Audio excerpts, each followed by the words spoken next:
بسم اللہ الرحمن الرحیم الحمدللہ رب العالمین والصلاة والسلام علی اشرف الانبیاء والمرسلین نبینا محمد وعلی آلہ واصحابہ اجمعین اما بعد۔ اسلامک فیملی لا کے لیکچر سیریز کا آج یہ دوسرا لیکچر ہے۔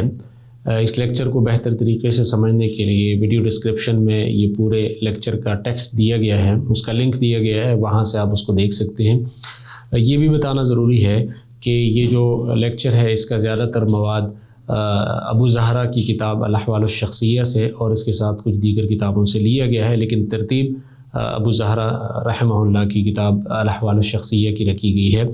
تو ہم گفتگو کر رہے تھے جو ایجاب قبول ہے اور جو صیغۃ العقد ہے اس سے متعلقہ مباحث پر بات کر رہے تھے۔ صیغۃ العقد سے متعلق ایک یہ بات ذہن میں رکھنی چاہیے کہ جو عقد ہے وہ ہمیشہ کے لیے ہونا چاہیے، جو صیغہ ہے اس کے اندر کوئی ٹائم لیمٹ نہیں ہونا چاہیے۔ اس کو ہم تعبید کہتے ہیں، یعنی وہ اس الفاظ کے اندر کوئی وقت کا تعین نہیں ہونا چاہیے۔ اس وجہ سے فقہاء نے دو قسم کے نکاحوں کے بطلان پر تمام فقہاء کا اتفاق ہے، جس میں سے پہلا ہے نکاح متعہ۔ نکاح متعہ اس کو کہتے ہیں کہ کوئی مرد کسی خاتون کو کہے کہ میں تم سے اتنے عرصے کے لیے اتنی رقم کے عوض فائدہ اٹھانا چاہتا ہوں۔ متعہ کہتے ہیں فائدے کو، یعنی جنسی فائدہ۔ یہ تو صراحتاً زنا ہے، اس لیے یہ بالکل ناجائز ہے، اور اس کی جواز کا اہل سنت والجماعت میں سے کوئی بھی قائل نہیں ہے۔ اور جو اسلام کے آغاز میں اس کے جواز کا قول ملتا ہے وہ آگے جو دوسری قسم ہے نکاح موقت، وہ اسلام کے آغاز میں جائز تھا، لیکن اس کو متعہ ہی کے نام سے یاد کیا جاتا ہے۔ تو متعہ اسلام کے آغاز میں اس کی اجازت تھی، یعنی نکاح موقت کے معنی میں، اور اس کے لیے جو آیت ہے جس سے اس کی حرمت ثابت ہے وہ سورہ مومنون کی وہ آیت ہے جس میں اللہ جل شانہ فرماتے ہیں والذین هم لفروجهم حافظون الا علی ازواجهم او ما ملکت ایمانهم فانهم غیر ملومین، کہ مسلمان جو ہے اپنی شرمگاہوں کی حفاظت کرتے ہیں سوائے اپنی بیویوں سے اور اپنی باندیوں اور کنیزوں سے۔ اسی طرح روایات میں یہ بھی آتا ہے کہ حضور اکرم صلی اللہ علیہ وسلم نے شروع میں نکاح متعہ کی اجازت دی، پھر کچھ غزوات میں اس کی اجازت تھی، اس کے بارے میں خاموشی تھی، اور پھر غزوہ خیبر میں مکمل طور پہ اس کو حرام قرار دیا گیا، اور اس کے بعد کبھی بھی اس کو حلال نہیں کیا گیا، اور اس کی حرمت پر تمام فقہاء کا اجماع ہے۔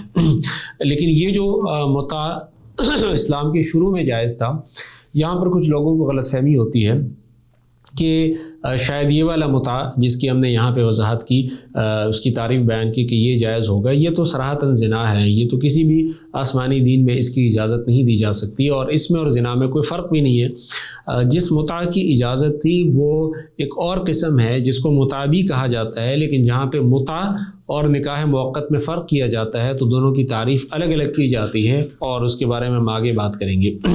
تو متعہ کی اجازت اس وجہ سے بھی نہیں ہے کہ نکاح کا مقصد صرف خواہش نفس کی تکمیل نہیں ہے، بلکہ اس کے علاوہ دیگر بہت سارے مقاصد ہیں جس کا حصول شریعت کا مد نظر ہے، کا مطمع نظر ہے۔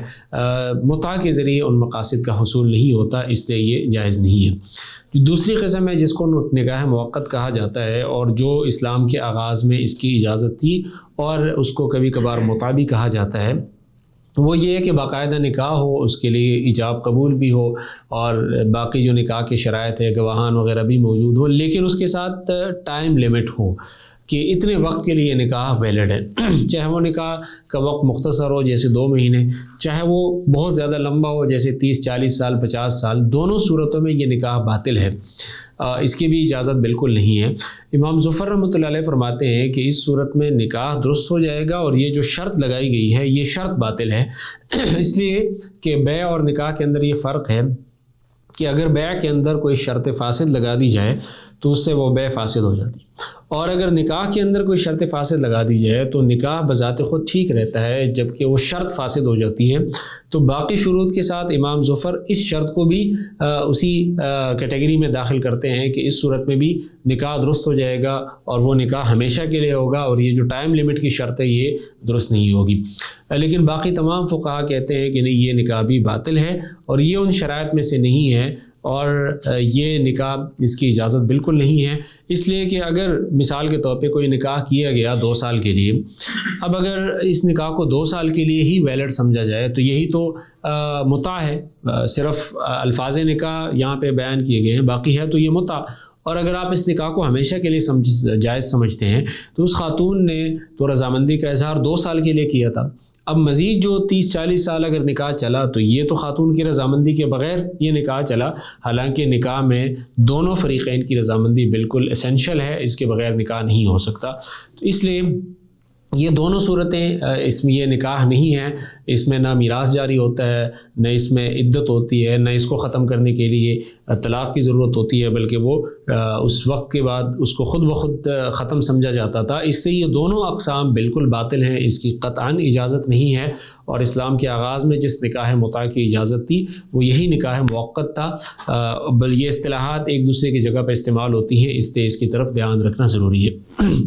پھر صیغۃ العقد کے حوالے سے ایک اور بات یہ ذہن میں رہے کہ ایک آدمی نکاح کے دونوں اطراف کی ذمہ داری لے سکتا ہے، یعنی ایک آدمی دونوں اطراف سے مختلف کیپیسٹیز میں مختلف حیثیتوں کا حامل ہو سکتا ہے، اور اس وجہ سے کبھی کبھار ایک آدمی کے اسٹیٹمنٹ سے نکاح منعقد ہو جاتا ہے جب اس کے پاس ولایت ہو کہ وہ اس عقد کو اس کی الفاظ کہنے کے لیے اس کے پاس ولایت ہو۔ مثال کے طور پر اگر ایک آدمی دونوں طرف سے ولی ہے، جیسے اگر باپ نہ ہو اور دادا اپنی پوتی کا نکاح اپنے پوتے سے کرا دے، دونوں آپس میں چچا زاد ہیں، تو اس صورت میں دادا کے پاس ولایت ہے، اگر وہ نابالغ ہے تو وہ دونوں کا نکاح کرا سکتا ہے۔ تو یہاں پہ یہ بندہ دونوں طرف سے ولی ہے۔ کبھی کوئی بندہ دونوں طرف سے وکیل ہوتا ہے، جیسے شوہر نے بھی اسے کسی کو نکاح کا اختیار دیا، وکالت سونپ دی، بیوی نے بھی کسی کو نکاح کی وکالت سونپ دی، اب یہ بندہ دونوں طرف سے وکیل ہے۔ کبھی کبھار کوئی ایک بندہ ایک طرف سے اصیل ہے، دوسری طرف سے وکیل ہے، جیسے اگر بیوی شوہر کو اپنے نکاح کا اختیار دے تو جب شوہر ایجاب قبول کرتا ہے تو اپنی طرف سے اصالتاً اور بیوی کی طرف سے وکالتاً وہ عقد کا انعقاد ہو رہا ہوتا ہے۔ کبھی ایک بندہ ایک طرف سے وکیل ہوتا ہے، دوسری طرف سے ولی ہوتا ہے، جیسے اگر بچی کا باپ نکاح کرائے اور وہ لڑکے کی طرف سے وکیل ہو، تو لڑکے کی طرف سے وکیل ہے اور بچی کی طرف سے ولی ہے۔ تو اس طرح سے کئی کیپیسٹیز میں دونوں اطراف سے کوئی ایک بندہ عقد نکاح کر سکتا ہے، اور لیکن یہ صرف اس وقت ہے جب شریعت کی طرف سے اس کے پاس اتھارٹی ہو۔ اگر وہ فضولی ہے تو فضولی کے بارے میں ہم آگے پڑھیں گے کہ اگر کوئی آدمی کسی کی اجازت کے بغیر کسی کا نکاح کراتا ہے تو وہ فضولی ہے، اور وہ نکاح اصل عاقد کی اجازت پر موقوف ہوتا ہے۔ اگر وہ اجازت دے رہے تو احناف کے وہ نکاح درست ہے، باقی فقہاء امام شافعی کے وہ نکاح بالکل سرے سے درست ہی نہیں ہے۔ تو فضولی کا نکاح موقوف رہتا ہے، لیکن یہ تب ہے کہ جب کوئی بندہ ایک طرف سے فضولی ہو۔ اگر وہ دونوں طرف سے فضولی ہے، کسی بندے نے شوہر اور بیوی دونوں کی اجازت کے بغیر دونوں کا نکاح کرا دیا تو یہ نہیں ہو سکتا، وہ نکاح بالکل درست نہیں ہے۔ اگر وہ دونوں راضی بھی ہیں تو نکاح اثر نو کرنا پڑے گا، وہ پچھلا نکاح ویلڈ نہیں ہے۔ تو اس سے یہ بات واضح ہو گئی کہ ایک آدمی نکاح میں دونوں طرف سے وکیل ہو سکتا ہے۔ بیع کے اندر ایسا نہیں ہو سکتا کہ کوئی بندہ بائع کی طرف سے بھی وکیل ہے، مشتری کی طرف سے بھی وکیل ہے، اور وہ سنگل سٹیٹمنٹ کے ذریعے وہ بیع و شراء کا یہ عقد تام ہو جائے۔ نکاح میں یہ ہو سکتا ہے، نکاح میں جب بندہ دونوں طرف سے وکیل ہو اور وہ یہ کہہ دے کہ میں نے فلاں خاتون کا نکاح فلاں مرد کے ساتھ کرا دیا، تو یہ سنگل سٹیٹمنٹ ایجاب اور قبول دونوں کو متضمن ہے، اور اسی کے ضمن میں دونوں ایجاب قبول ہو جاتے ہیں۔ لیکن بیع کے اندر ایسا نہیں ہو سکتا۔ اس کی ایک بہت باریک وجہ ہے، اور وجہ یہ ہے کہ جو وکیل ہوتا ہے تو بیع کے اندر عقد کے حقوق اسی کی طرف راجع ہوتے ہیں۔ مثال کے طور پہ اگر میں نے کسی کو وکیل بنایا کہ میری گاڑی بیچ دو، اور وہ میری گاڑی بیچتا ہے، تو اسی کو ہی بائع شمار کیا جائے گا، وہی بندہ ثمن کا مطالبہ کرے گا۔ اگر گاڑی کے اندر کوئی عیب ہے تو اسی سے مطالبہ کیا جائے گا۔ اصل جو موکل ہے وہ نہ ثمن کا مطالبہ کرنے کا حق رکھتا ہے مشتری سے براہ راست، نہ مشتری اس کے پاس آ کے جو ہے وہ مبیع کی حوالگی کا مطالبہ کر سکتا ہے، نہ اس کے اندر کسی عیب کے حوالے سے اس سے مطالبہ کر سکتا ہے، بلکہ جو وکیل ہے اسی سے مطالبہ کیا جائے گا۔ اس کے بعد پھر موکل اور وکیل کی آپس میں جو عقد ہوا ہے اس کے نتائج دیکھنے ہوں گے۔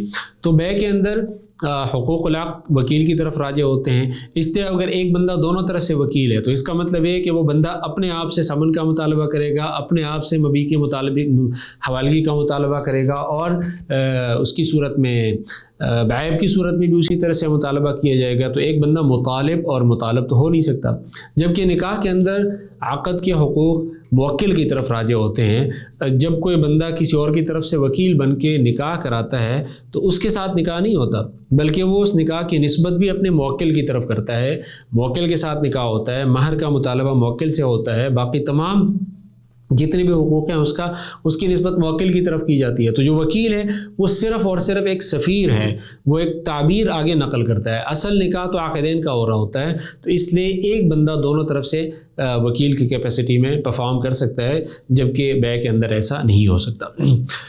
یہ اس کے ساتھ ہی صیغۃ العقد سے متعلق مباحث ختم ہو گئے۔ اب ہم آگے آتے ہیں شروط الزواج۔ شروط الزواج کا مطلب یہ ہے کہ نکاح کے اندر نکاح کے درست ہونے کے لیے کچھ شرائط ہے جس کے بغیر نکاح نہیں ہو سکتا، لیکن یہ شرائط 3 قسم کے ہیں۔ ایک وہ شرائط ہیں کہ جس کے بغیر نکاح بالکل درست نہیں ہے، اور اس کو شروط الصحہ کہا جاتا ہے۔ دوسرے ہیں شروط النفاذ۔ شروط النفاذ کا مطلب یہ ہے کہ جس کے بغیر نکاح درست ہو جاتا ہے، یعنی لیکن وہ کنڈیشنل ہوتا ہے، وہ کسی اور کی اجازت پر موقوف ہوتا ہے، اور جس کی اجازت پر موقوف ہے وہ اس کو ختم کر سکتا ہے۔ تیسرے قسم کے ہیں شروط اللزوم۔ لزوم کا مطلب ہے بائنڈنگ ہونا، کسی کانٹریکٹ کا بائنڈنگ ہونا، اس کو کہتے ہیں لزوم۔ اس کا مطلب یہ ہے کہ اگر ان میں سے کوئی شرط مسنگ ہو تو وہ نکاح پھر بائنڈنگ نہیں ہوتا اور اس کو کوئی بھی فریق ختم کر سکتا ہے، یا کوئی ایک فریق اس نکاح کو ختم کر سکتا ہے۔ اس کو کہتے ہیں شروط اللزوم، جس کے نہ ہوتے ہوئے اس کے فسخ کرنے کا اختیار ہوتا ہے۔ سب سے پہلے شروط الصحہ، جس کے بغیر نکاح بالکل درست نہیں ہوتا، اور یہ 2 شرائط ہیں۔ پہلی شرط یہ ہے کہ عورت محل ہو نکاح کا۔ محل کا مطلب یہ ہے کہ وہ اس خاتون کے ساتھ نکاح کرنا حرام نہ ہو۔ اگر اس کے ساتھ نکاح وقتی طور پہ حرام ہے یا ہمیشہ کے لیے حرام ہے تو وہ نکاح بالکل درست نہیں ہے۔ دوسری شرط، اور اس پہ آگے تفصیلاً ہم بات کریں گے، دوسری شرط جو ہے نا وہ گواہان ہے، شہادت۔ نکاح کے اندر گواہوں کا ہونا ضروری ہے، اور احادیث میں اس کا ذکر آیا ہے۔ قرآن حضور اکرم صلی اللہ علیہ وسلم کی حدیث ہے لا نکاح الا بشہود، گواہوں کے بغیر نکاح نہیں ہو سکتا۔ ایک اور حدیث میں لا نکاح الا بولی وشاہدی عدل، ولی کے بغیر اور 2 عادل گواہوں کے بغیر نکاح نہیں ہو سکتا۔ تیسری حدیث ہے اعلن النکاح ولو بالدف، کہ نکاح کا اعلان کرو اگرچہ دف کے ذریعے کیوں نہ ہو۔ ان تمام طرح حدیث سے یہ ثابت ہوتا ہے کہ نکاح بغیر گواہان کے بالکل ہوتا ہی نہیں۔ اچھا، یہاں پر باقی عقود اور نکاح میں فرق ہے۔ نکاح کے علاوہ کسی بھی عقد کے درست ہونے کے لیے گواہان کا ہونا ضروری نہیں ہے، بہتر ہے لیکن ضروری نہیں ہے۔ اگر گواہ ہو تو اچھی بات ہے، نہ ہو تو کوئی مسئلہ نہیں ہے۔ مالی معاملات کے لیے، بیوی سے رجوع کے لیے، حالانکہ اس میں گواہی کا حکم بھی آیا ہے قرآن مجید میں، لیکن تمام فقہاء کا اس بات پر اتفاق ہے کہ یہاں پر یہ جو گواہان کا حکم ہے رجوع کے مسئلے میں، یہ استحباب کے لیے ہے، امر وجوب کے لیے نہیں ہے۔ لیکن نکاح کے اندر گواہان بالکل ضروری ہے، اور وجہ اس کی یہ ہے کہ نکاح میں گواہان کی ضرورت اس لیے ہوتی ہے کہ بیوی سے زنا کی تہمت کو دفع کیا جائے۔ اس کا مطلب کیا ہے کہ اگر بعد میں نکاح ثابت نہ ہو، گواہان موجود نہ ہو اور نکاح کو غیر ثابت مانا جائے، تو اس کا مطلب یہ ہے کہ بیوی پر زنا کی تہمت لگی۔ یہ تو عزت کا معاملہ ہے، اس لیے یہاں پر گواہان کو ضروری قرار دیا گیا تاکہ بعد میں اسے ثابت کیا جا سکے۔ جبکہ باقی عقود میں گواہان جو ہوتے ہیں وہ صرف اور صرف اس کو مزید مؤکد کرنے کے لیے، تاکہ کوئی فریقین میں سے کوئی انکار نہ کر سکے، کسی کے حقوق ضبط نہ ہو۔ لیکن اگر کوئی انکار کر بھی دے تو اس کا اتنا زیادہ بڑا نقصان نہیں ہوتا، جیسے نکاح میں اگر کوئی انکار ہو جائے اور گواہان کے ذریعے ثابت نہ ہو سکے تو عورت پر زنا کی تہمت لگے گی۔ اس لیے شریعت نے یہاں پر گواہان کو بالکل ایک بنیادی شرط قرار دیا ہے جس کے بغیر نکاح درست نہیں ہوتا۔ اب اس میں یہ بات سمجھنے کی ہے کہ گواہان کا ہونا کس حد تک ضروری ہے۔ تو حدیث میں آپ نے دیکھا کہ ایک حدیث میں اعلان کا ذکر آیا ہے، دوسری حدیث میں گواہی کا ذکر آیا ہے۔ تو امام مالک رحمۃ اللہ علیہ کے ہاں اعلان شرط ہے، جبکہ باقی تمام فقہاء کے ہاں گواہوں کا ہونا ضروری ہے۔ اور گواہان اگر نہ ہو تو اس کے بغیر نکاح درست نہیں ہوتا، اور گواہوں کا ہونا یہ بذات خود اعلان ہی ہے، اس کے علاوہ کوئی اور اعلان کرنے کی ضرورت نہیں ہے۔ 2 گواہ موجود ہے تو بس اعلان ہو گیا، جبکہ امام مالک رحمۃ اللہ علیہ کے ہاں گواہان ضروری نہیں ہے بلکہ اعلان ضروری ہے۔ اس لیے اگر اعلان نہیں ہوا، بے شک گواہان موجود ہیں، تو یہ نکاح درست نہیں ہے۔ مثال کے طور پہ اگر 2 گواہوں کے سامنے نکاح ہوا اور یہ کہا گیا کہ دونوں گواہان خاموش رہیں گے، اس کا کسی سے ذکر نہیں کریں گے، تو یہ نکاح، گواہان تو موجود ہیں، اعلان نہیں ہوا، تو یہ نکاح درست نہیں ہوا۔ اسی طرح اگر گواہان موجود نہیں اور اعلان ہو گیا، جیسے صرف خواتین کے سامنے نکاح ہوا یا صرف بچوں کے سامنے نکاح ہوا اور ان میں سے کوئی بھی گواہ بننے کے قابل نہیں ہے، تو یہ اعلان ہو گیا، بے شک گواہان موجود نہیں ہیں، ان میں سے کوئی بھی ایسا بندہ نہیں ہے جس میں گواہی کی شرائط مکمل ہیں، تو امام مالک رحمۃ اللہ علیہ کے یہاں پھر بھی یہ نکاح درست ہے۔ وہ یہ کہتے ہیں کہ اصل میں نکاح میں بنیادی طور پہ شریعت کا مقصد اعلان ہے، اس لیے حضرت ابوبکر صدیق رضی اللہ عنہ کی روایت ہے کہ خفیہ نکاح سے منع کیا گیا ہے، تو ان کا قول ہے کہ خفیہ نکاح ممنوع ہے۔ تو مطلب یہ ہے کہ اعلان کے ذریعے سارے لوگوں کو پتہ چل جائے، زنا چونکہ خفیہ ہوتا ہے تو نکاح علانیتاً ہوتا ہے، تو اس لیے حدیث میں اعلن النکاح ولو بالدف کا ذکر آیا ہے کہ نکاح کا اعلان کرو، تو ان کے ہاں اصل بنیادی مقصد اعلان ہے، جبکہ باقی فقہائی کہتے ہیں کہ اگر ہم ان حدیث کے ذخیرے کو دیکھیں تو اس میں گواہوں کا ذکر آیا ہے۔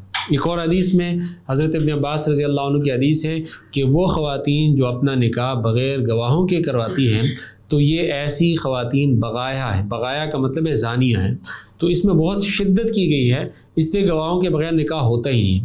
اور جو آپ نے ذکر کیا کہ نکاح خفیہ نہیں ہونا چاہیے، تو اس کا جواب یہی ہے کہ جب بھی گواہان کے سامنے نکاح ہوا تو یہ خفیہ نہیں ہے۔ خفیہ اس کو کہتے ہیں کہ گواہان موجود نہ ہو، جب 2 گواہوں کے سامنے نکاح ہو گیا تو یہ خفیہ ہونے سے نکل گیا اور اس کا اعلان خود بخود ہو گیا، تو اس لیے اعلان شرط نہیں ہے بلکہ گواہوں کا ہونا ضروری ہے، اور یہ جمہور فقہا کی یہی رائے ہے۔ اب اس میں یہ جو گواہان ہیں ان کے اندر کچھ خاص قسم کے شرائط کا ہونا ضروری ہے، اور اس سے پہلے یہ بات ذہن میں رہے کہ گواہی میں 2 طرح کے اصطلاح استعمال کیے جاتے ہیں، ایک کو کہتے ہیں تحمل شہادہ اور ایک ہے اداء الشہادہ۔ تحمل کا مطلب ہے کسی واقعے کو آبزرو کرنا، کسی چیز کو دیکھ لینا تاکہ بعد میں آپ قاضی کے سامنے جا کے اس کی گواہی دے سکیں۔ اداء الشہادہ کا مطلب ہے کہ بعد میں قاضی کے دربار میں جا کے اس گواہی کو پروناؤنس کرنا۔ دیگر معاملات میں گواہی کا مقصد ادائیگی ہوتا ہے، جبکہ نکاح میں گواہی کے 2 مقصد ہیں۔ ایک مقصد خود تحمل بھی ہے کہ 2 گواہوں کے سامنے جب نکاح کا عقد ہوا تو وہ نکاح درست ہو گیا، اگر گواہان موجود نہیں ہیں تو وہ نکاح درست نہیں ہوا۔ اور ایک مرحلہ بعد میں جو آتا ہے وہ ادائیگی کا ہے کہ اگر نکاح کے ثابت کرنے کی ضرورت پڑی تو پھر ان 2 گواہوں کے ذریعے قاضی کی عدالت میں نکاح کے ثبوت کا فیصلہ سنایا جائے گا، تو اس سے یہاں پر دونوں معاملات ہیں۔ تو اس لیے ہم یہاں پہ تحمل کو دیکھنا چاہ رہے ہیں کہ ایسے کیا شرائط ہیں کہ جو گواہان کے اندر موجود ہوں جس کے بعد یہ فیصلہ کیا جائے کہ یہ نکاح درست ہے۔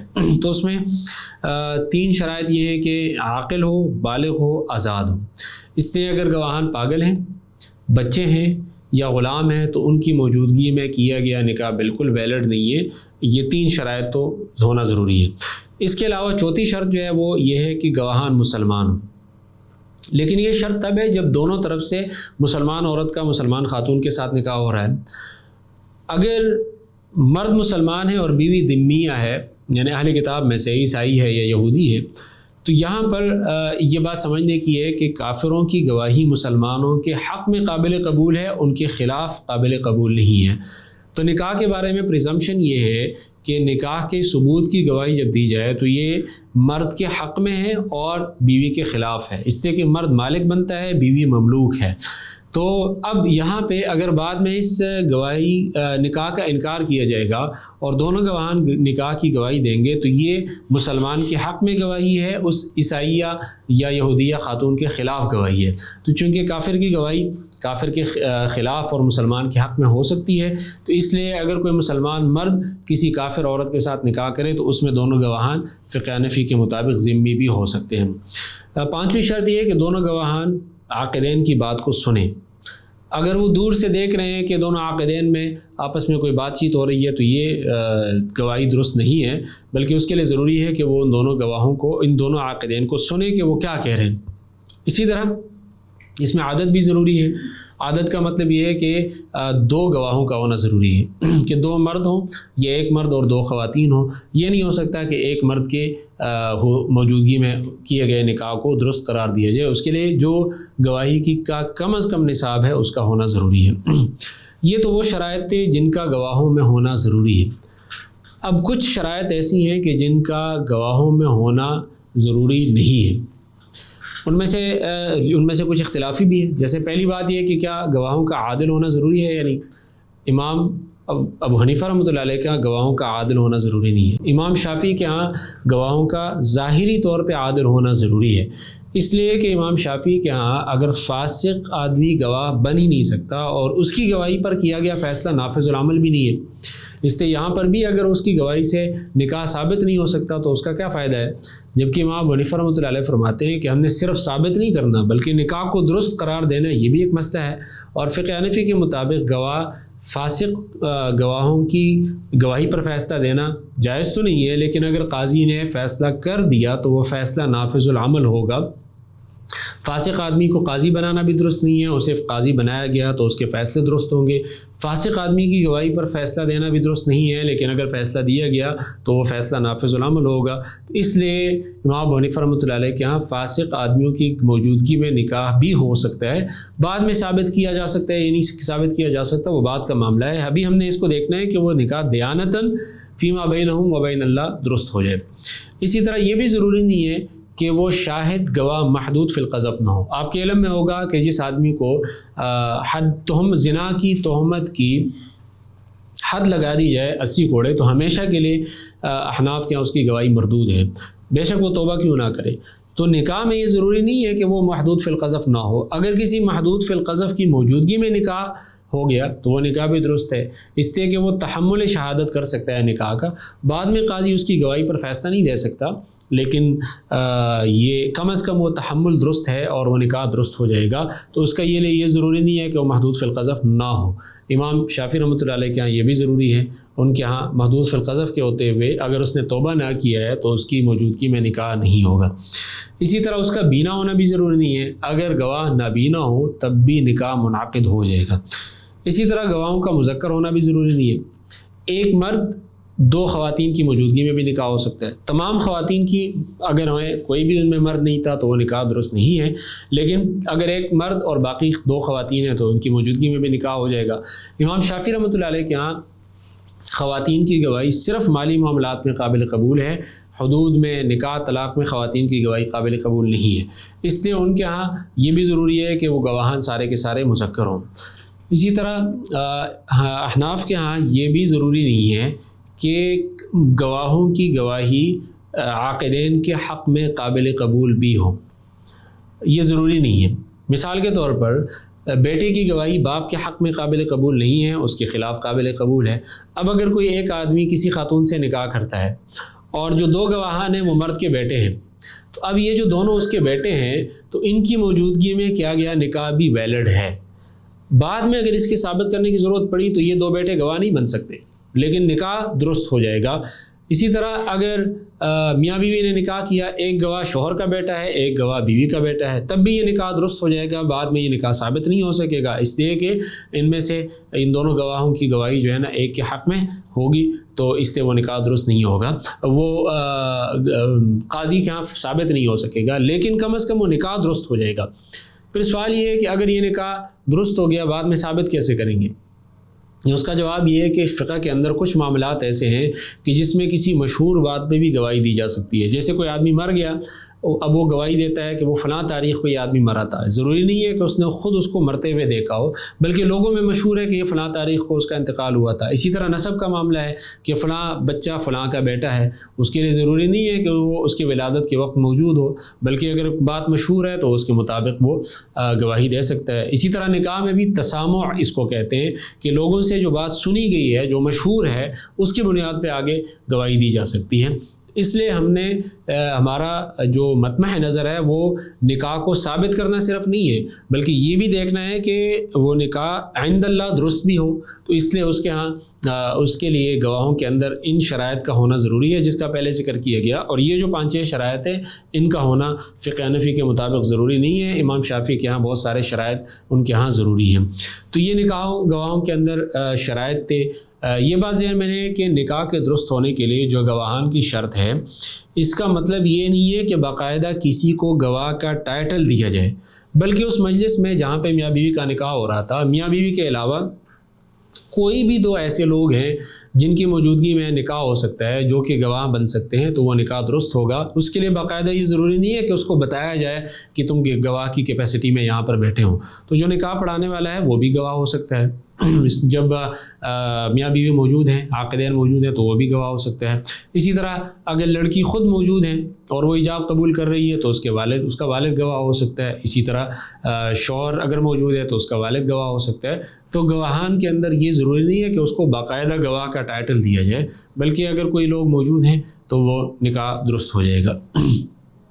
پھر یہ تو تھے شروط الصحت. شروط النفاذ کا مطلب یہ ہے کہ وہ نکاح وہ شرائط کہ اگر ان میں سے کوئی شرط مسنگ ہو تو وہ نکاح نافذ نہیں ہوگا. تو اس کے لیے یہ ضروری ہے کہ عاقد آزاد ہو. اس لیے اگر وہ عاقد غلام ہے تو اس کا نکاح درست نہیں ہوگا. غلام کا نکاح آقا کی اجازت کے بعد ہی ہو سکتا ہے. آقا نے اجازت نہ دی ہو تو وہ نکاح نہیں ہو سکتا. اسی طرح بالغ ہونا ضروری ہے, عاقل ہونا ضروری ہے. مجنون اپنے نکاح بالکل نہیں کرا سکتا. بچہ جو ہے اگر وہ غیر عاقل ہے, بالکل چھوٹا بچہ ہے 4-5 سال کا ہے, اس کے نکاح کا کوئی اعتبار نہیں ہے بے شک ولی اس کی اجازت دے دے. لیکن اگر وہ عاقل ہے, قریب البلوغ ہے, 12-13 سال کا بچہ ہے, اس نے اپنا نکاح کرایا تو وہ نکاح ولی کی اجازت پر موقوف ہوگا. اسی طرح اس میں یہ بھی ضروری ہے کہ جو نکاح کرا رہا ہے اس کے پاس نکاح کا اختیار ہو.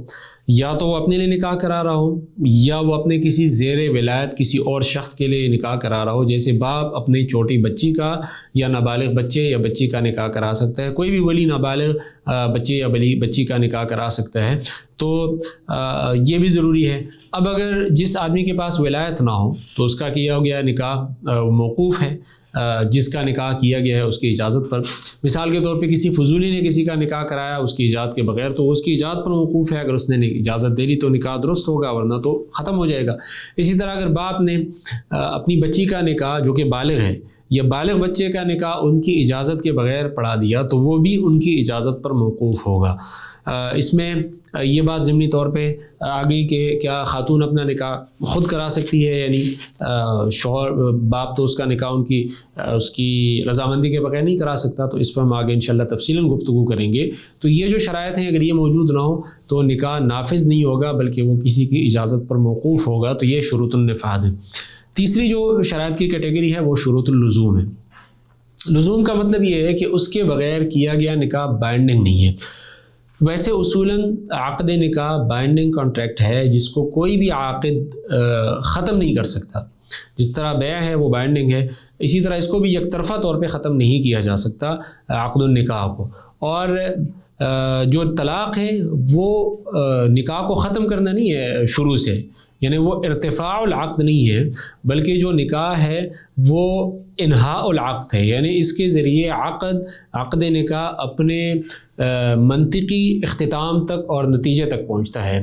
اور یہی وجہ ہے کہ اگر طلاق دیا جائے تو طلاق کی صورت میں جو اگر اس میں مہر مقرر کیا گیا تھا اور رخصتی سے پہلے طلاق ہو جائے تو اس صورت میں بھی شوہر کو آدھا مہر دینا پڑتا ہے.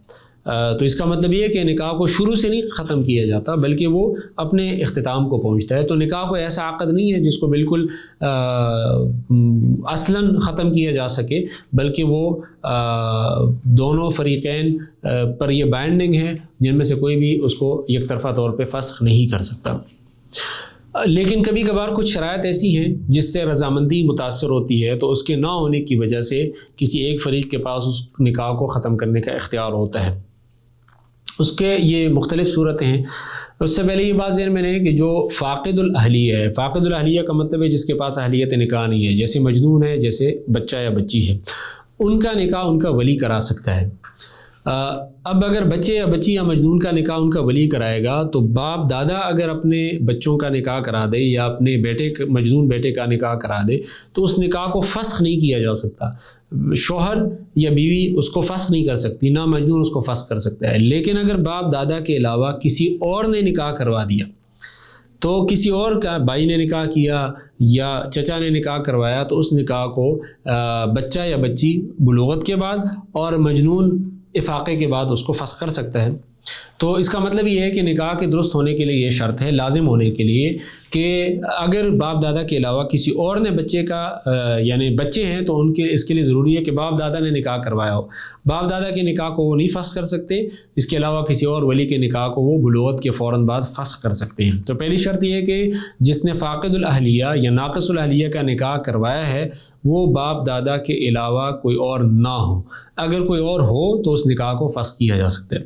اسی طرح آگے ہم تفصیلاً پڑھیں گے کہ فقہ حنفی کے مطابق کوئی بھی خاتون عاقل بالغ اپنے ولی کی اجازت کے بغیر اپنا نکاح کرا سکتی ہے، لیکن اس کے لیے ضروری ہے کہ وہ مہر مثل کے مطابق ہو۔ مہر مثل سے مراد وہ مہر ہے جو اس خاتون کے خاندان میں چلتا ہے۔ اب اگر اس خاتون کے خاندان میں 10 لاکھ روپے مہر چلتا ہے اور اس نے اپنا نکاح 1 لاکھ پہ کرایا تو ولی کے پاس اعتراض کا حق ہے۔ قاضی کے دربار میں جا کے وہ اعتراض کرے گا کہ یا تو شوہر اس مہر کو پورا کر دے اور مہر مثل تک لے آئے، 10 لاکھ تک لے آئے، یا اس نکاح کو ختم کر دے یا اس کو چھوڑ دے۔ تو یہاں پر ولی کے پاس اختیار ہے، لیکن ولی نکاح کو نہیں ختم کر سکتا، بلکہ ولی 2 آپشن دے گا کہ یا تو مہر مکمل کر دو یا اس نکاح کو فسخ کر دو۔ تیسری شرط یہ کہ یہی اسی سے متعلق ہے کہ اگر عاقل بالغ عورت نے اپنا نکاح ولی کی اجازت کے بغیر کرایا تو اس کے لیے شرط یہ کہ وہ غیر کف میں نہ ہو۔ کف سے مراد ہے برابر، تو اگر کہ وہ برابری کے سطح پر اس نے نکاح کیا ہو، اپنے کسی برابر کے خاندان میں کیا ہو۔ اگر کفاءت نہ ہو، کفاءت کی تفصیل ہم آگے جا کے پڑھیں گے کہ اگر کسی اونچے خاندان والی لڑکی نے کسی معمولی خاندان والے لڑکے کے ساتھ اپنا نکاح کیا تو یہاں پر ولی کے پاس اس نکاح کو فسخ کرنے کا اختیار ہے، اور لیکن وہ قاضی کے دربار میں جا کے اس نکاح کو فسخ کرے گا۔ کچھ فقہائے حناف اس بات کے قائل ہیں کہ نہیں، یہ نکاح ہوتا ہی نہیں ہے۔ اگر غیر کف میں نکاح کیا گیا تو یہ نکاح بالکل شروع سے نہیں ہوتا، بعد میں قاضی کے عدالت میں جانے کی ضرورت نہیں ہے۔ لیکن حناف کی راجح رائے یہ ہے کہ نہیں، یہ نکاح ہو جاتا ہے، ولی پر اس کو نکاح کو عدالت کے ذریعے فسخ کر سکتا ہے۔ بہرحال دونوں آ رہے ہیں، کچھ فقہا پہلی رائے کے قائل ہیں، کچھ نے دوسری رائے کو ترجیح دی ہے۔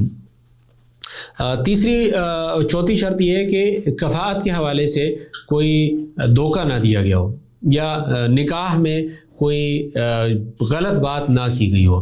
مثال کے طور پر اگر معلوم کیا گیا کہ وہ بچہ جو شوہر ہے وہ عاقل ہے یا نہیں ہے، اور بتایا گیا کہ وہ عاقل ہے حالانکہ وہ مجنون تھا اصل میں، تو بعد میں جب پتہ چلا کہ وہ مجنون ہے تو اس صورت میں اس نکاح کو فسخ کیا جا سکتا ہے، وہ خاتون اس کو فسخ کر سکتی ہے اس لیے کہ یہاں پر دھوکہ دیا گیا ہے۔ تو یہ مختلف صورتیں ہیں جس میں نکاح بائنڈنگ نہیں ہوتا۔ اس کے علاوہ ایک جنرل بات یہ ذہن میں رکھنی چاہیے کہ جس طرح بے کے اندر آپشنز ہوتے ہیں، خیارات ہوتے ہیں، تو نکاح کے اندر یہ خیارات نہیں ہوتے۔ خیار تعین غبن نہیں ہے، اس میں خیار رویت نہیں ہے، خیار عیب نہیں ہے، خیار شرط نہیں ہے کہ یہ کہا جائے کہ یہ نکاح 3 دن کے لیے اس کے پاس آپشن ہوگا، یا یہ کہا جائے کہ دیکھنے کے بعد اس نکاح کو جاری رکھنے یا ختم رکھنے کا آپشن ہوگا، یا اگر مہر کے حوالے سے کوئی بہت زیادہ یا بہت کم مہر مقرر کیا گیا تو میاں بیوی کے پاس اس نکاح کو ختم کرنے کا اختیار ہو، ایسا نہیں ہو سکتا۔ جنرل قاعدہ یہی ہے کہ نکاح بالکل عقد لازم ہے، اس کے اندر یہ خیارات نہیں ہوتے، لیکن یہ کچھ ایکسیپشنل کیسز ہیں کہ جس میں نکاح کو فسخ کرنے کا اختیار کسی ایک فریق کے پاس ہوتا ہے، جس کی تفصیل ہم انشاءاللہ آگے پڑھیں گے۔ ان میں سے ہر ایک کی تفصیل آگے آئے گی۔ شرائط کو ذکر کر لینے کے بعد ہم اگلے ٹاپک کی طرف جاتے ہیں۔ تینوں قسم کی شرائط کا ذکر کیا گیا، یہ بات ذہن میں رہے کہ آگے ان میں سے ہر ایک کی تفصیل آئے گی، تو وہاں اس کے بعد اس کو اچھے طریقے سے سمجھا جا سکتا ہے۔ اب محرمات، جن خواتین کے ساتھ نکاح کرنا حرام ہے، اب ہم اس کے بارے میں بات کریں گے۔ شروط الصحہ میں ہم نے یہ کہا تھا کہ پہلی شرط یہ ہے کہ وہ نکاح اس خاتون کے ساتھ درست ہو۔ اگر اس خاتون کے ساتھ نکاح درست نہ ہو تو وہ نکاح بالکل درست نہیں ہے۔ اس کے لیے ضروری ہے کہ وہ خاتون اس کے ساتھ نکاح نہ ہمیشہ کے لیے حرام ہو نہ وقتی طور پہ حرام ہو۔ محرمات دو طرح کی ہوتی ہیں، ایک وہ ہے جس کے ساتھ نکاح ہمیشہ کے لیے حرام ہے، جیسے کہ جو خونی رشتے ہیں، بیٹی ہے، ماں ہے، ان کے ساتھ نکاح ہمیشہ کے لیے حرام ہے۔ دوسرے وہ ہیں جن کے ساتھ نکاح وقتی طور پہ حرام ہو، جیسے کہ کسی اور کی منکوحہ ہے، مشرکہ عورت ہے، اسی طرح سے بیوی کی بہن ہے کہ جب تک بیوی اس کے عقد میں ہے اس کے ساتھ نکاح نہیں ہو سکتا، لیکن جب اس کے ساتھ عقد ختم ہو جائے پھر اس کی بہن کے ساتھ عدت کے بعد نکاح کیا جا سکتا ہے۔ تو یہ محرمات ہیں جن کے ساتھ نکاح وقتی طور پہ حرام ہے۔ جن میں سے جو پہلی کیٹیگری ہے جن کے ساتھ ہمیشہ کے لیے نکاح حرام ہے، ان کی پھر آگے فردر 3 کیٹیگریز ہیں۔ پہلی وہ کیٹیگری ہے جن کے ساتھ رشتہ حرام ہے خونی رشتے کی وجہ سے، دوسرے وہ لوگ ہیں جن کے ساتھ نکاح حرام ہے سسرالی رشتے کی وجہ سے، تیسرے وہ ہیں جن کے ساتھ نکاح حرام ہے رضاعت کے رشتے کی وجہ سے، جو اس میں سے پہلے ہیں جن کے ساتھ نسبی رشتے کی وجہ سے نکاح حرام ہے، جن کو کہا جاتا ہے محرمات بسبب القرابہ۔ تو جو محرمات بسبب القرابہ ہیں اس کی 4 کیٹیگری ہیں۔ قرآن مجید میں جن چیزوں کو تفصیل کے ساتھ بیان کیا گیا ہے ان میں سے یہ محرمات بھی ہیں۔ حرمت علیکم امہاتکم وبناتکم، ان میں سب سے پہلے نمبر پر ہے اصول۔ تو آدمی پر اپنی اصول فروع، پہلے نمبر پر ہے فروع، دوسرے نمبر پر ہے اصول۔ آدمی پر فروع کے ساتھ نکاح حرام ہے، بیٹی کے ساتھ، پوتی کے ساتھ، نواسی کے ساتھ، ان سب کے ساتھ نکاح حرام ہے۔ اسی طرح عورت کے لیے اپنے بیٹے کے ساتھ، پوتے اور نواسی کے ساتھ نکاح کرنا حرام ہے۔ اس ضمن میں ایک مختصراً یہ بات ذہن میں رکھنی چاہیے کہ جو زنا سے بیٹی ہے، یعنی کسی آدمی نے نکاح نہیں کیا تھا لیکن اس کے نطفے سے بچی پیدا ہو گئی، تو اب شرعاً اس کی طرف اس کی نسبت نہیں کی جاتی، لیکن حقیقت میں ہے تو اس کی بیٹی، اس کے نطفے سے پیدا ہوئی ہے، حقائق کا تو انکار نہیں کیا جا سکتا۔ تو امام ابو حنیفہ رحمۃ اللہ علیہ کے ہاں یہاں پہ بے شک اس پہ اس کا نفقہ واجب نہیں ہے، نسب اس کے ساتھ نہیں جوڑا جاتا، اس کی نسبت نہیں کی جاتی، لیکن حقیقتاً چونکہ بیٹی ہے اس سے اس کے ساتھ نکاح کرنا حرام ہے۔ جبکہ امام شافعی رحمۃ اللہ علیہ فرماتے ہیں کہ شرعاً چونکہ اس کی طرف نسبت نہیں کی جا سکتی، وہ اس کی بیٹی نہیں ہے، اس سے وہ نکاح حرام نہیں ہوگا۔ بہرحال یہ ایک ضمنی مسئلہ تھا، اصولاً یہ بات ذہن میں رکھنی چاہیے کہ فروع کے ساتھ نکاح حرام ہے۔ دوسرے نمبر پر اصول کے ساتھ نکاح حرام ہے، جو اصول میں ماں، دادی، نانی، پردادی، پرنانی، یہ سارے کے سارے رشتے آ جاتے ہیں۔ اور اس میں خاتون کے لیے جیسے کہ باپ ہے، دادا ہے، نانا ہے، وہ سارے کے سارے ان کے اس کے لیے حرام ہے۔ تیسرے نمبر پر ہے جو ماں باپ کے فروع ہیں، ماں باپ کے سارے فروع حرام ہیں، یعنی جو کسی آدمی کے باپ سے پیدا ہے، تو بہن ہے، پھر بتیجی ہے، بانجی ہے، بہنیں اور بتیجیاں بانجیاں چاہیں وہ سارے بہن ماں شریک ہو، سگی ہو، باپ شریک ہو، ان سب کے ساتھ نکاح حرام ہے، اور ان کے فروع کے ساتھ بھی۔ اسی طرح خاتون کے لیے بھائی، بتیجا، بانجا، ان سب کے ساتھ نکاح حرام ہے۔ چوتھے نمبر پر ہے کہ وہ دادا اور دادے کے فروع، دادا اور دادی کے فروع ہیں، لیکن براہ راست جو فروع ہیں، دادا سے مراد دادا، پردادا، پردادی، ان سب کے فروع، جیسے دادا، چچا جو ہے وہ دادا کی اولاد ہے تو چچا کے ساتھ نکاح حرام ہے، خالہ جو ہے وہ نانا کی اولاد ہے، اسی طرح ماموں نانا کی اولاد ہے، پھوپھی جو ہے وہ دادا کی اولاد ہے، تو دادا، دادی، نانا، نانی، اس کی جو براہ راست اولاد ہے ان کے ساتھ نکاح نہیں ہو سکتا۔ لیکن براہ راست کی میں بات اس سے کر رہا ہوں کہ جو بالواسطہ اولاد ہے ان کے ساتھ نکاح ہو سکتا ہے، جیسے جو چچا زاد بہن جس کو ہم کہتے ہیں، تو چچا کی اولاد وہ دادا کے فروع تو ہیں لیکن وہ براہ راست نہیں ہے بلکہ چچا کے واسطے سے ہیں، تو ان کے ساتھ نکاح ہو سکتا ہے۔ اسی طرح پر دادا کے فروع، جیسے باپ کا چچا، تو یہ وہ چونکہ پر دادا کے فروع ہیں تو ان کے ساتھ بھی نکاح نہیں ہو سکتا۔ تو جو فروع ہیں دادا دادیوں وغیرہ کے، اس میں یہ ضروری ہے کہ وہ براہ راست ہوں، اور اس بارے میں جو قرآن مجید کی آیت ہے حرمت علیکم امہاتکم وبناتکم واخواتکم وعماتکم وخالاتکم وبنات الاخ وبنات الاخت، یہاں پر اس کو تفصیلاً بیان کیا گیا ہے۔ یہ پہلی کیٹیگری تھی۔ دوسری کیٹیگری ہے جن کو ہم کہتے ہیں محرمات بسبب المصاہرہ۔ مصاہرہ سے مراد ہے سسرالی رشتہ، یعنی نکاح کی وجہ سے جو رشتے حرام ہوتے ہیں۔ نکاح کی وجہ سے جو رشتے حرام ہوتے ہیں اس میں پہلے کیٹیگری ہے بیوی کی ماں، بیوی کی ماں، دادی، نانی وغیرہ، جس میں ساس ہے، یعنی ساس ہے، ساس کی ماں ہے، دادی، بیوی کی دادی، نانی، یہ سارے کے سارے ان کے ساتھ نکاح حرام ہے۔ اور اس کے لیے ضروری نہیں ہے کہ بیوی کے ساتھ دخول ہوا ہو یا نہ ہو، بلکہ کوئی بھی آدمی کسی بھی عورت کے ساتھ نکاح کر لے تو نکاح کرنے کے ساتھ ہی اس کی ساس اور اس کی ماں، بیوی کی دادیاں، نانیاں، وہ سب اس پر حرام ہو جاتی ہے، وہ اس کے لیے ہمیشہ کے لیے محرم ہو جاتے ہیں، اور یہ ہمیشہ کے لیے ہے، یہ نکاح کے وقت تک اس کا تعلق نہیں ہے بلکہ یہ ہمیشہ کے لیے۔ دوسرے نمبر پر ہے بیوی کی بیٹی یا پوتی وغیرہ، لیکن اس کے لیے شرط ہے کہ بیوی سے دخول ہوا ہو. تو بیوی کی بیٹی صرف نکاح سے حرام نہیں ہوتی بلکہ اس کے لیے دخول ضروری ہے.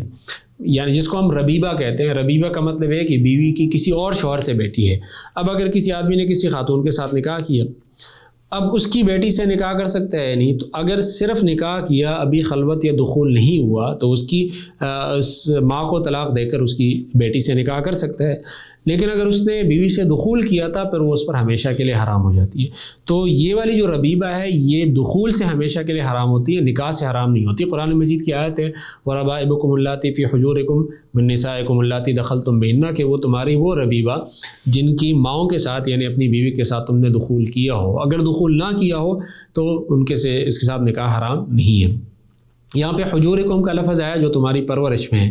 یہ قید احترازی نہیں ہے بلکہ عموماً چونکہ ربیبہ آدمی کی پرورش میں ہوتی ہے اس لیے اس کے ساتھ نکاح حرام ہے. تو پرورش کی قید نہیں ہے، پرورش میں ہو یا نہ ہو دونوں صورتوں میں نکاح حرام ہے. تیسری ہے کہ تیسرے کیٹیگری ہے بیٹے کی بیوی، یعنی جو بہو ہے، بیٹے کی، پوتے کی، نواسے کی، ان سب کی بیویوں کے ساتھ نکاح کرنا حرام ہے آدمی پر ہمیشہ کے لیے، اور اس کے ساتھ دخول کا کوئی تعلق نہیں ہے. چنانچہ اگر کوئی آدمی کسی خاتون کے ساتھ نکاح کرے تو سسر کے ساتھ اس کا نکاح مکمل طور پہ حرام ہو جاتا ہے. اسی طرح خاتون کے لیے داماد سے، اسی طرح پوتی کے شوہر سے، نواسی کے شوہر سے نکاح حرام ہے، اس کے لیے دخول کی شرط نہیں ہے. تو اس بارے میں قرآن مجید کی آیت ہے وَحَلَائِلُ أَبْنَائِكُمُ الَّذِينَ مِنْ أَصْلَابِكُمْ، کہ جو تمہارے صلبی بیٹے ہیں، نسبی بیٹے ہیں، ان کی بیویاں. تو یہ جو من اصلابکم کا لفظ ہے یہ اس لیے نہیں ہے کہ رضاعی بیٹے کی بیوی کے ساتھ نکاح کرنا حلال ہو، رضاعی بیٹے کی بیوی کے ساتھ بھی نکاح کرنا حرام ہے. یہ جو قید ہے یہ متبنہ جو اڈاپٹڈ چائلڈ ہوتا ہے، منہ بولا بیٹا جس کو کہتے ہیں، اس کو نکالنے کے لیے کہ منہ بولے بیٹے کی بیوی کے ساتھ نکاح کرنا بالکل جائز ہے، اس لیے کہ وہ بیٹا تو نہیں ہے. قرآن میں حضور صلی اللہ علیہ وسلم نے حضرت زینب رضی اللہ عنہ سے نکاح کیا تھا جو کہ حضرت زید بن حارثہ کی عقد ازدواج میں تھی، اور قرآن مجید کے حکم کے مطابق انہوں نے یہ نکاح کیا تھا تاکہ جاہلیت سے اس رسم کا خاتمہ ہو. اس لیے کہ جاہلیت میں منہ بولے بیٹے کو بھی بالکل حقیقی بیٹے کی طرح ٹریٹ کیا جاتا تھا اور اس کی بیوی سے نکاح کو حرام سمجھا جاتا تھا. چوتھی کیٹیگری ہے باپ کی بیوی، جس کو ہم سوتیلی ماں کہتے ہیں. تو باپ کی جو منکوحہ ہے، دادا کی منکوحہ ہے، نانا کی منکوحہ، اس کے ساتھ جو نکاح کرنا حرام ہے. اس میں بھی دخول کی شرط نہیں ہے. قرآن مجید کی آیت ہے وَلَا تَنْكِحُوا مَا نَكَحَ آبَاؤُكُم مِّنَ النِّسَاءِ. تو اس سے اگر کوئی آدمی کسی خاتون سے نکاح کر لے تو وہ خاتون اس آدمی کے بیٹوں پر ہمیشہ کے لیے فوری طور پہ حرام ہو جاتی ہے. یہ حکم خاتون کا بھی ہے کہ خاتون کے لیے اپنے ماں کے شوہر سے نکاح مکمل طور پہ حرام ہو جاتا ہے. اسی طرح دادی یا نانی کے شوہر سے نکاح مکمل طور پہ حرام ہو جاتا ہے. تو یہ چار کیٹیگریز ہیں بیوی کے جو ہے اصول ہیں. اسی طرح سے بیوی کے فروع ہیں، بیٹے یا فروع کی بیوی ہے، اور باپ یا اصول کی بیوی ہے. ان میں چاروں کیٹیگریز میں صرف دوسری کیٹیگری میں دخول کی شرط ہے، دخول سے وہ رشتہ حرام ہو جاتا ہے. باقی تمام کیٹیگریز صرف نکاح کے ساتھ مکمل طور پہ ہمیشہ کے لیے حرام ہو جاتی ہیں. یہ سسرالی رشتے جن کے ساتھ نکاح حرام ہے اس کے بارے میں ہم نے مختصر گفتگو کی. آگے پھر اس کی مزید کچھ صورتیں ہیں کہ آیا دخول سے یعنی زنا وغیرہ سے رشتے ثابت ہوتے ہیں، یہ نکاح کی حرمت ثابت ہوتی ہے کچھ صورتوں میں، یعنی اس پہ بات کریں گے. اور اسی طرح اس کے بعد جو رضاعت سے جو رشتے ثابت ہوتے ہیں انشاءاللہ اس پہ تفصیلاً ہم بات کریں گے. هذا وصلی اللہ وسلم وبارک علی نبینا محمد وعلی آلہ واصحابہ اجمعین.